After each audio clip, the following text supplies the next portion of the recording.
Hey, what's going on, everyone? This is Mitch. A good Sunday evening to you all. Hope you guys are having a great end to your weekend. It seemed like this weekend just went by way too fast, but here we are about to enter another work week. Got you an update on the tropics and the latest and greatest information from the model runs for today over the last 24 hours. We're going to dig deep into it. And just stay tuned throughout the whole video. You know, I don't have a ton of tabs pulled up, so for people who've been viewing for a while, know that that means that the video shouldn't be too long. We're going to get straight to the point here and give you some valuable information, talking about the environmental background, show you some ensemble runs, and just break this down for you guys, specifically talking on the tropics tonight. So if you guys have not subscribed, certainly consider doing that. Like the video if you like it.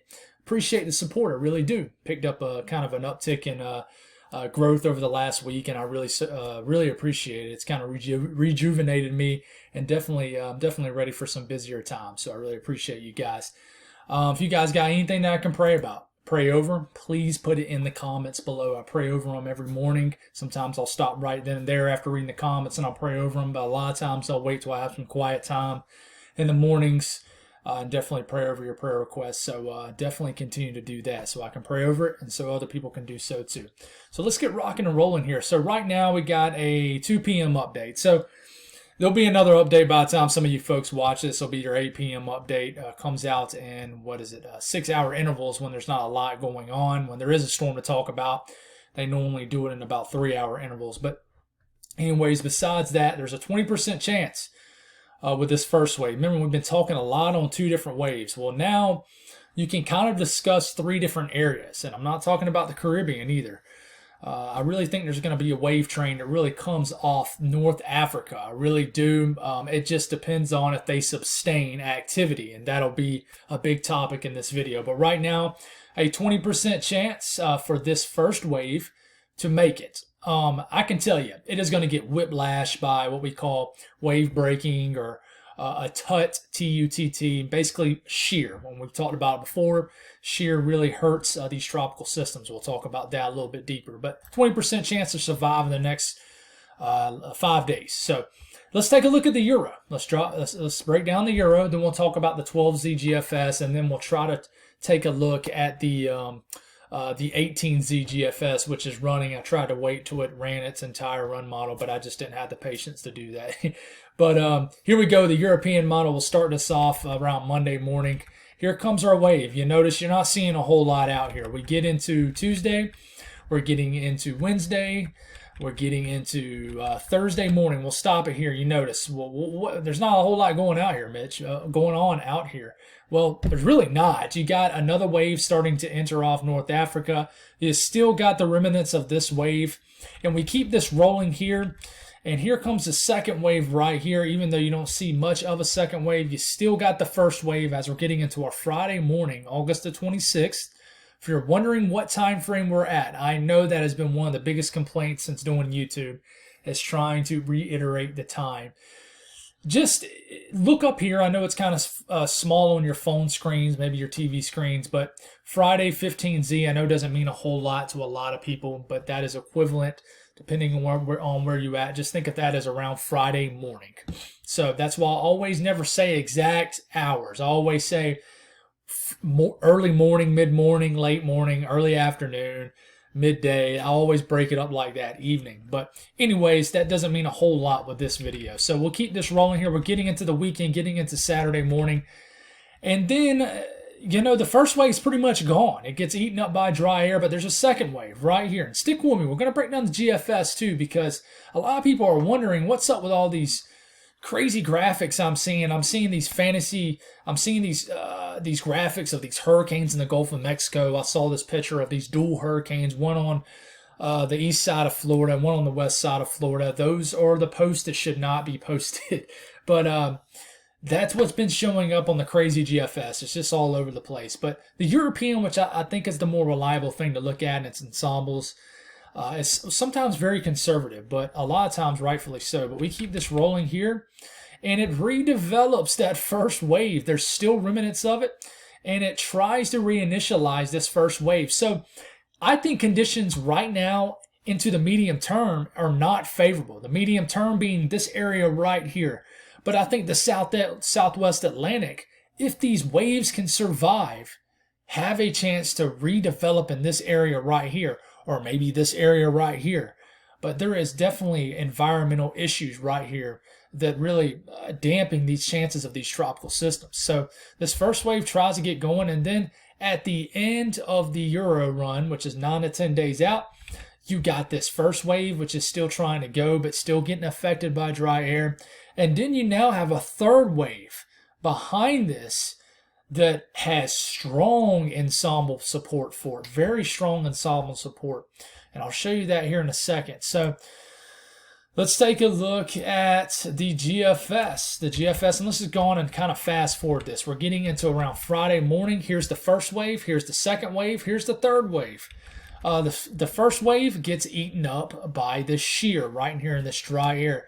The second wave on the latest operational GFS really has this second wave just going total berserk here. Continues to strengthen. If you see any movement behind me, that was probably my cat. Is trying to take a nap. You might see some movement. They like to nap all day, and then at night they like to just walk all over our faces and stuff like that. But anyways, we'll get this rolling here. And here it is. You got a very strong to maybe major hurricane bearing down the Lesser Antilles for your September 1st. And then there's a third wave behind this, but the timing is so much more different compared to the Euro and the GFS. But this is the stuff that you're going to see get blasted all over social media that you really shouldn't see, really. And really, I shouldn't even show you this on this video, but I want to let you know that once you get past 200 and 240 hours out, it's a guessing game. It is. These models are going to change so much in that range. Now, can you work things in that long range into the short range, which to me is if you're getting consistent model consensus with something, if you can work it inside 180 hours, then you might have something that really needs to seriously be talked about. That's not the case right now. But of course, the GFS and what we call fantasy land has a full-fledged category, probably 3, 4, probably a 3 or 4 hurricane just running rampant through the Greater Antilles of the Dominican Republic, Cuba, and then heading right into the Gulf of Mexico as we enter Labor Day, September 5th. But going forward, you'll look at the ensembles, and this is the best thing to look at. And really, this goes 240 hours out, but it does a great job of showing the first wave. This is the second wave, and this is now a third wave that is showing strong support. Now, I know you're wondering, well, the first wave ain't way over here right now. Well, no, the first wave is right here. So it's saying that by the time we get 10 days out, if the first wave survives, this is around where it could be. And there's about 10 to 15 different L's out here out of 50, which makes up an ensemble run, saying, hey, there is a low chance that this makes it this far. And a lot of them are recurving. And then you got the second signal, which still shows about maybe 20, 25 members. If I had to take an estimate right here of how many L's I see in this area, which I think has actually decreased over the last 24 hours. So the support, I would say, at least on the European and its ensembles, is actually dropping somewhat for that second wave. And then you have a third wave, which is really far out, which is probably still on the eastern side of North Africa, is not going to make its way into the North Atlantic anytime soon. It has strong support, and I could believe this. I still believe that the second wave has a chance. But the third wave, these two waves, I could see them kind of sacrificing themselves to the environment and creating a better preconditioned environment for this third wave. But we have to see. There's a lot to figure out. Of course, you see a lot of isolated L's over here. That is possible too, but I'm really starting to lose confidence on anything popping off in the Gulf here this weekend, but we'll see. Now, chances for a tropical depression forming, this is kind of the first wave, and actually this is the second wave that comes up. It's showing support for basically just a cluster of areas right here. But this is the first wave. It has a 30-35% chance to become a depression. This is the second wave. It's actually dropped from what we saw yesterday. Has a 50 to 65% to almost 70% chance to become a depression by the time we get into maybe next Monday. And then here comes that third wave right here. High support for this. pushing 70 to 80% chance of depression. But I mean, if we keep backing this timeline up, then we never move anything into the medium range. So this is good news. So we're keep on pushing back the inevitable peak of hurricane season. But eventually, if we push it up back for so long, then eventually we'll get on through hurricane season. But I think things are going to pick up. And like I said, I still hold true. I think by the time we get into this time next week, and I know I said this 2 days ago, so technically it would be by the time we get to this Friday, I still think we'll have something trackable, whether it's a depression, a strong wave that is forecast to become a storm. That I don't know, but I really do think. But here's the Atlantic Basin right now. This is actually the first wave. This is the second wave right here. The first wave is getting eaten alive by dry air. We get a little bit closer look here. This is actually the first wave. This is some intense dry air bearing down right here on the northern end of this storm. And it is, basically the true core of this the true core of this energy is going to have to survive this entire area. And the conditions get even more hostile right into this area as we get later into this week. It's going to have to survive here. And if it can somehow get into the South Atlantic on down the road, then there is certainly a potential that this could redevelop. But I can tell you right here, we look at the environmental background.